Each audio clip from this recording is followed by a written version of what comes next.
පරස්පර ලෝප සංදිය වගේම තවත් ඒ සමාන සංදියක් තියෙනවා පරස්පර ලෝප සංදිය. දැන් ඒකේ නාමික වචනවල අර්ථයෙන් බලන පරස්වර ලෝප සංදිය. පරස්වර පරක්වම මම අපි ඉස්සලා කතා කරා පසු පදේ තමයි පර කියලා හඳුන්වන්නේ. පර පදයේ ඇති ස්වරය ලෝප වීමෙන් සෑදෙන සංදිය. පරස්වර ලෝප සංදිය. බලමු අපි කොහොමද මේ පරස්වරය ලොප් වෙන්නේ කියලා. බොහොම සරල උදාහරණයක් ගන්න පුළුවන්.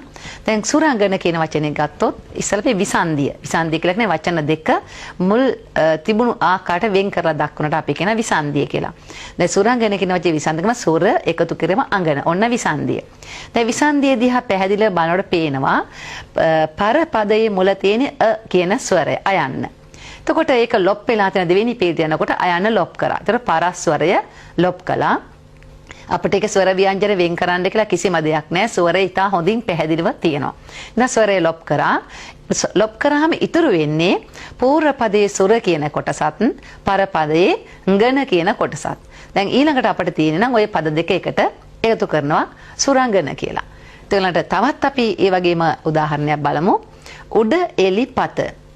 උඩ එලි පත කියන එකෙත් අපිට පේනවා පරපදයේ මුල ස්වරයක් තියෙනවා. ඒක ලොප් කරලා ඒ යන්න ලොප් කරා උඩලි පත. ඒතර පරස්පර ලෝප සංදි ඕනෑම එකකින් නම් ඔන්න එක ලක්ෂණයක් හඳුනා ගන්න පුළුවන් ඔබට දුවේ පුතේ. හැම පදයකම පරපදයේ මුල තියෙන්නේ ස්වරයක්. හැබැයි මතක තියාගන්න ඕනේ එහෙම ස්වරයක් තියෙන හැම පද දෙකක්ම සංදි වෙන්නේත් නෑ. දැන් බුදුන් මේ කියන පදේම විසන්දි කරන්නට බෑ. ඊළඟට ඉන්දියාප්ප කියන එක තිබ්බට එහෙම විසන්දි කරන්න බෑ. ඒ නිසා මේ සංදි කියන ඒවා බලෙන් කරන්න බෑ ඇත්තරම.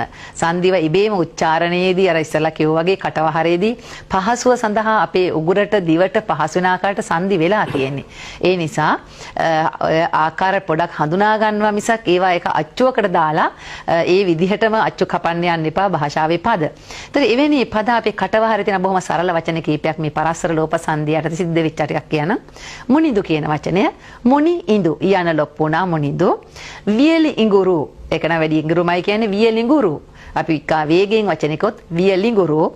හබර අල හබරල අයන ලොප් වුණා හබරල. ගුරු උතුමා ගුරුතුමා නිතර මේක ගුරුතුමා උයන ලොප් කරලා. දිව අග කියන එකේ අයන ලොප් වුණාම දිවග.